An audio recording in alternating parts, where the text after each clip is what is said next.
बिस्मिल्लाहिर्रहमानिर्रहीम। आज हमने इस वीडियो में ये देखना है कि हमें मैट्रिक हो या एफएससी, जो पेपर में हमें न्यूमेरिकल दिए जाते हैं, हम उनको अच्छे से अच्छे तरीके के साथ किस तरह हल कर सकते हैं कि बेशक हमें कभी वो न्यूमेरिकल ना भी आता हो तो हमें कुछ ना कुछ उसके नंबर ज़रूर मिल जाएं पैटर्न फॉलो करते हुए, या हमें कौन सी ऐसी टेक्निक के साथ उस न्यूमेरिकल को हल करना चाहिए, चाहे वो 9th क्लास का है, 10th का है, फर्स्ट ईयर का है या सेकेंड ईयर का है। जो फिज़िक्स के पेपर में न्यूमेरिकल आते हैं, तो हम कुछ ऐसी टेक्निक्स न्यूमेरिकल्स के बारे में भी बात करेंगे, और उसके अलावा हमने ये देखना है कि हमारे पेपर में जो शार्ट क्वेश्चंस आते हैं, शार्ट क्वेश्चन अटैम्प्ट करते वक्त हमें कौन कौन सी बातों का ख्याल रखना चाहिए, या उस शार्ट क्वेश्चन को लिखते वक्त उसको किस टेक्निक के साथ लिखें कि हमें ज़्यादा से ज़्यादा नंबर मिल सकें। तो आइए शुरू करते हैं। सबसे पहले आपको स्क्रीन पर नज़र आ रहा होगा, यहाँ पर बात लिखी हुई है कि how to solve physics numericals. Numericals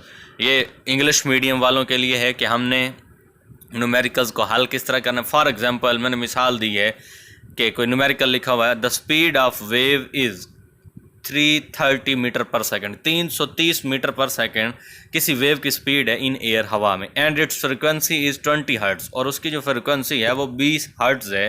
find the wavelength. इसी तरह की वो कोई ना कोई आपको इबारत देता है न्यूमेरिकल की सॉल्व करने के लिए। तो हमने इस इबारत को पहले तो गौर से पढ़ना होता है। गौर से पढ़ने के बाद हमने इस इबारत में ये जानना होता है कि सवाल को समझें कि हमें वो क्या चीज़ दे रहा है और हमसे वो क्या चीज़ पूछ रहा है। जिस तरह इस इबारत में उसने हमें स्पीड दे दी 330 मीटर पर सेकंड, फ्रिक्वेंसी भी उसने हमें बता दी कि उसकी फ्रिक्वेंसी जो है वो 20 हर्ट्ज़ है, और हमसे वो पूछता है कि फाइंड करें उसकी वेव लेंथ। तो ये तीन बातें जो हैं यहाँ पर, दो हमें मालूम है, एक मालूम नहीं है। तो आए चल के देखते हैं कि सबसे पहले हमने इसको हल किस तरह करना है। तो पैटर्न ये है कि सबसे पहले आपने गिवन डाटा लिखना है। गिवन डाटा में उसने हमें दो चीज़ें बताई हुई थी, अगर आपने गौर किया हो तो। एक उसने स्पीड बताई हुई है, और स्पीड के साथ उसने हमें उसकी फ्रिक्वेंसी बताई हुई। तो जो चीज़ें वो आपको न्यूमेरिकल में बता दे, उसको आपने गिवन डाटा जो है ये उसमें लिख देना है। तो यहाँ पर इस न्यूमेरिकल में स्पीड और फ्रिक्वेंसी जो है वो गिवन डाटा में आ जाएगी। उसके बाद हमारे पास लिखा हुआ है टू फाइंड, कि हमने मालूम क्या करना है। तो मालूम हमने वो चीज़ करनी है जो हमसे वो न्यूमेरिकल के स्टेटमेंट में पूछता है। वो हमसे पूछ क्या रहा है, वो हमसे उसकी वेव लेंथ पूछ रहा है, यानी हमने लैम्डा जो है वो फाइंड आउट करना है। तो आप इस तरह टू फाइंड में ये लिख देंगे कि यहाँ पर हम लैम्डा मालूम करने लगे हैं। उसके बाद अब हमें ये आना चाहिए कि ये जो न्यूमेरिकल है उसने हमें जो चीज़ें बता दी और जो चीज़ें हमसे वो पूछ रहा है, तो इसमें फार्मूला कौन सा लगेगा। तो फार्मूला जो होगा वो हमने जो हेडिंग लिखी हुई है कि आपको नज़र आ रही होगी फार्मूला, तो हमने सबसे पहले अब वो फार्मूला यहाँ पर इसमें लिख देना है। तो ये तीन बातें यहाँ तक हो गई कि हमने गिवन डाटा के बाद हमने क्या करना है कि हमने टू फाइंड, कि हमें मालूम क्या चीज़ करनी है वो अलग करनी है। वो अलग करने के बाद तीसरी बात यहाँ पर है कि हमें वो न्यूमेरिकल का जो फार्मूला है वो फार्मूला आना चाहिए कि हमने इधर फार्मूला कौन सा इस्तेमाल करना है। उसके बाद जो है हम अगला लाए अमल अपना देखते हैं कि हमने न्यूमेरिकल के साथ उसके बाद आगे किस तरह इसको लेके चलना है। यहाँ तक ये वो तीन बातें हैं जो आपको सिर्फ़ और सिर्फ स्टेटमेंट में वो बता देता है। इसके ऊपर सिर्फ आपको गौर से पढ़ने की थोड़ी सी कोशिश करनी होती है। हल जो है वो आगे शुरू होता है। यहाँ तक आपके मुफ्त के नंबर हैं।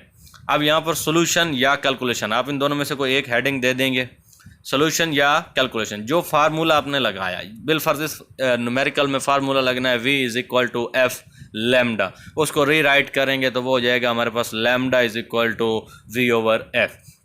तो यानी जो ज़रब तकसीम जो हमने जमा नफ़ी करनी होती है वो, ये आप सोल्यूशन या कैलकुलेशन कोई हेडिंग देंगे एक इनमें से, और इसके अंदर आपने वो सारी कैलकुलेशंस कर देनी है। अब आप कैलकुलेशंस कर लेंगे न्यूमेरिकल में, जोड़ तोड़ करके, जमा नफ़ी करके, जो आपका जवाब आ जाएगा वो लिखते वक्त आपने ये हेडिंग देनी है रिज़ल्ट। रिज़ल्ट की हेडिंग देते वक्त एक बात याद रखनी है, जो भी जवाब आएगा, अब यहाँ पर लैम्डा का जवाब आएगा कुछ भी, तो इसका यूनिट होता है मीटर, तो वो हम यूनिट ज़रूर लिखेंगे। अगर हम यूनिट नहीं लिखेंगे तो नंबर जो है वो काट लिए जाते हैं। तो आपने यहाँ पर यूनिट जो है रिज़ल्ट के साथ ज़रूर लिखना है। अच्छा, ये वो 5 बातें थी। सबसे पहले टू गिवन डाटा था, उसके बाद टू फाइंड था, फिर उसके बाद हमारे पास फार्मूला था। यहाँ तक वो मुफ्त के नंबर थे। आगे आपको न्यूमेरिकल ना भी आता हो, अगर आप इस पैटर्न को फॉलो करते हैं और ये चीज़ें अलग अलग करके आप लिख देते हैं तो आपको कुछ ना कुछ उसके नंबर मिल जाते हैं। जो कैलकुलेशन और रिज़ल्ट कर देता है फिर उसको मुकम्मल नंबर मिल जाते हैं। अब ये तरीका कार है हमारे पास उर्दू मीडियम वालों के लिए कि वो अपने न्यूमेरिकल्स को किस तरह हल करेंगे। तो इसमें जो है हमारे पास देखें लिखा हुआ है फिज़िक्स के न्यूमेरिकल्स को हल करने का तरीका। मिसाल वही पिछली मैंने दोहरा दी जो इंग्लिश मीडियम वालों के लिए थी कि एक वेव की स्पीड 330 मीटर फी सेकंड है और इसकी फ्रिक्वेंसी 20 हर्ट्ज़ है। इसकी वेवलेंथ मालूम करें। अब आपने क्या करना है, उर्दू मीडियम में जो बच्चे 9th 10th करते हैं, सबसे पहले आपने इसको गौर से पढ़ना है। गौर से पढ़ने के बाद जो चीज़ें वो आपको बताता है उनको अलग कर लें, जो चीज़ें वो आपसे पूछता है उनको अलग कर लें। मिसाल के तौर पर अब यहाँ पर उसने आपको वेव की स्पीड बता दी है इसको और फ्रिक्वेंसी बता दी है इसको, इन 2 बातों को आप अलग कर लेंगे। तीसरी बात जो है वो आपसे ये पूछता है कि वेव लेंथ मालूम करें, तो आपने उसको क्या चीज़ बतानी है, आपने उसको वेव लेंथ बतानी है। ये वो तरीक़ाकार आपको बता रहा हूँ कि अगर आपको न्यूमेरिकल मुकम्मल सही हल नहीं भी आता होगा तो अगर आप इस पैटर्न को फॉलो करेंगे तो आपको न्यूमेरिकल के आधे नंबर ज़रूर मिल जाएंगे। बेशक आपका जो जवाब है या आपकी जो ज़रब तकसीम जमा नफ़ी है वो आपसे ठीक नहीं भी हो पाती, अगर आप इस पैटर्न को फॉलो करते हैं तो इस पैटर्न को फॉलो करने के भी आधे नंबर आपको मिल जाते हैं। तो आपने जो है वो जो चीज़ें आपसे वो पूछता है उसको आपने कहाँ लिखना है, या जो चीज़ें वो आपको बता देता है उनको कहाँ लिखना है, तो ये आगे चल के हम अपने पैटर्न में देखते हैं। तो ये अब आपको जो स्क्रीन के ऊपर नज़र आ रहा होगा ये वो हमारा पैटर्न है जिसको हमने फॉलो करना होता है। इसमें सबसे पहले हमारे पास है मालूम अज्जा, जैसा कि हमें फ्रिक्वेंसी और वेव की स्पीड ये बताई गई थी, तो इन 2 चीज़ों को हम मालूम अज्जा में लिखेंगे। और दूसरी हेडिंग आपने लगानी होती है नामालूम अज्जा। ये वो चीज़ है जो वो आपसे न्यूमेरिकल में पूछता है। तो उसने पूछा ये कि उसकी जो है वेवलेंथ हमें बताएं, तो हमने वेवलेंथ मालूम करनी है तो इसको हम लिखेंगे नामालूम अज्जा में। अब ये 2 बातें कर लेने के बाद हमने अपने जहन में थोड़ा सा जो है याद करने की कोशिश करनी है कि इसमें फार्मूला कौन सा लगेगा। तो यहाँ पर जो है जो फार्मूला इस न्यूमेरिकल में लगना हो जो आपसे वो पेपर में पूछ रहा है तो आपने वो फार्मूला हेडिंग दे के ये लिखना है। तो इसमें जो फार्मूला लगेगा वो हमारे पास है V = F लैम्डा। V और F की वैल्यू हमें मालूम है, लैम्डा हमने फाइंड आउट करना, तो लैम्डा एक साइड पे हो जाएगा तो हमारे पास V/F जो है यानी ये इसका फार्मूला बने। यहाँ तक ये हमारे पास वो मुफ्त के नंबर हैं। अभी आपने हाल कुछ नहीं किया, अभी आपने वो चीज़ें अलग अलग करके लिखी जो उसने आपको सवाल में बताई हुई थी या पूछी हुई थी। तो यहाँ तक जो बंदा लिख लेता है उसको कुछ ना कुछ नंबर मिल जाते हैं। उसके बाद आपने कौन सी हेडिंग देनी होती है ये देखते हैं जी। तो ये देखें, उसके बाद आपने हेडिंग लगानी होती है हल। हल लिखने के बाद आपने जो फार्मूला था फार्मूले में वो सारी कीमतें उठा के पुट करनी है और अपने कैलकुलेटर की मदद से उसको ज़रब तकसीम या जमा या नफ़ी जो कुछ भी है आपने उसको कर लेना है।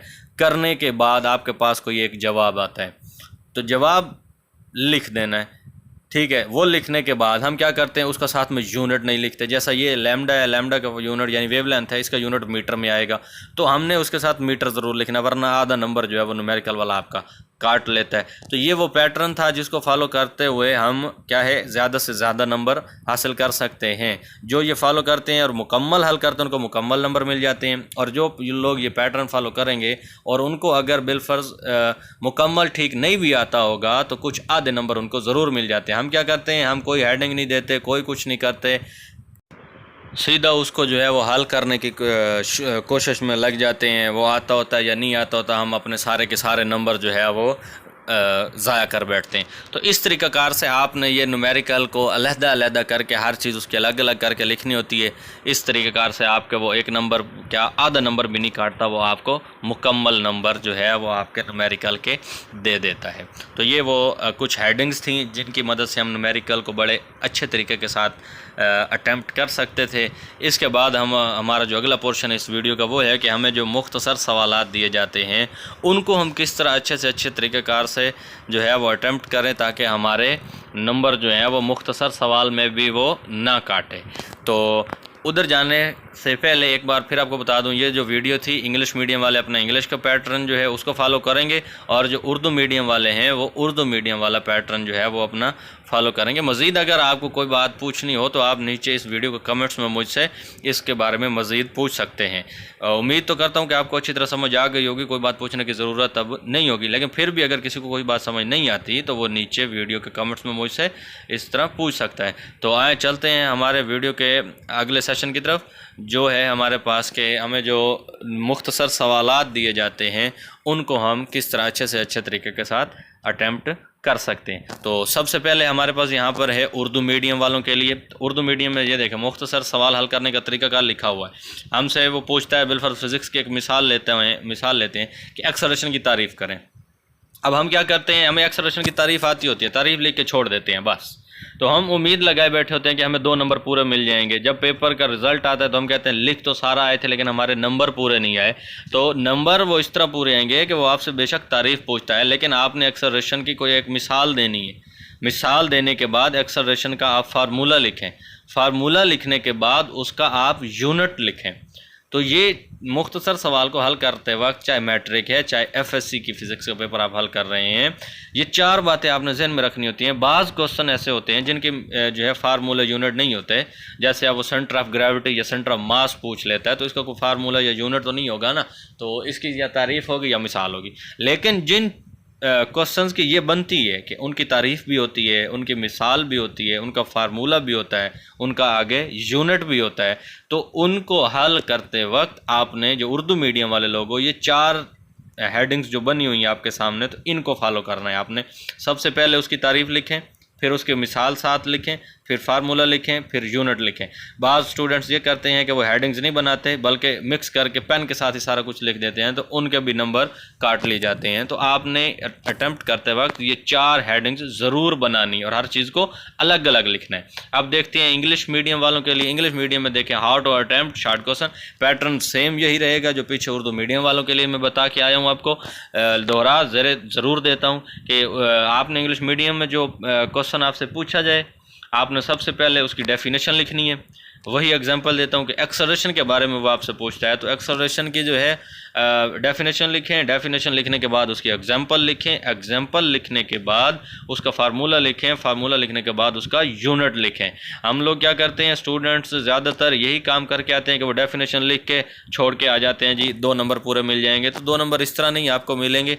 हाँ, वो आपसे सिर्फ तारीफ़ पूछ रहा होता है, लेकिन आपने उसके साथ में एग्जाम्पल, फार्मूला और यूनिट, ये 4 बातें ज़रूर लिख के आनी है कि आपने पेपर वाले को कहीं से भी कोई रास्ता नहीं देना कि वो आपका नंबर काट सके।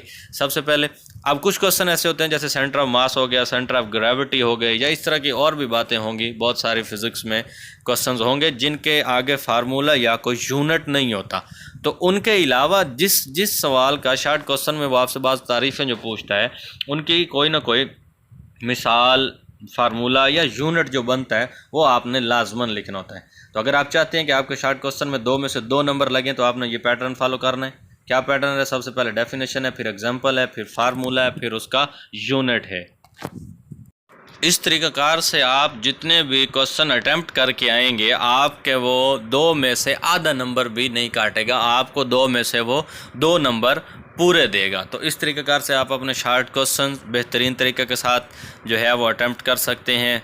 और इसी तरह आप जो इस वीडियो में मैंने आपके साथ न्यूमेरिकल्स को हल करने की बात की, तो आपने इस पैटर्न को 1-2 बार अच्छी तरह देख लेना है। और जो हेडिंग्स बनाई हैं न्यूमेरिकल्स में या शॉर्ट क्वेश्चन में, तो आपने वो बातें हेडिंग्स में ही लिखनी है। तो बाद स्टूडेंट्स ये करते हैं कि वो हेडिंग्स नहीं बनाते बल्कि पेन के साथ जो है वो सारी बातें मिक्स, तारीफ़ लिखी, तारीफ़ लिखने के बाद आगे मिसाल लिख दी, उसी के साथ उसका यूनिट लिख दिया, उसी के साथ उसका फार्मूला लिख दिया। तो ये पैटर्न जो है ये ठीक नहीं होता।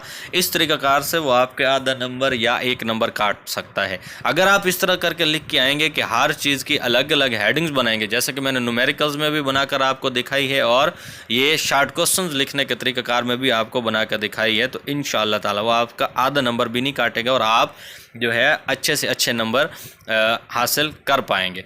तो उम्मीद है आपको समझ आ गई होगी। अगर किसी बात की अगर समझ नहीं आई तो मज़ीद कोई सवाल आपका रह जाता है तो आप इस वीडियो के नीचे में मुझसे कमेंट करके जो है वो अपना सवाल क्लियर कर सकते हैं।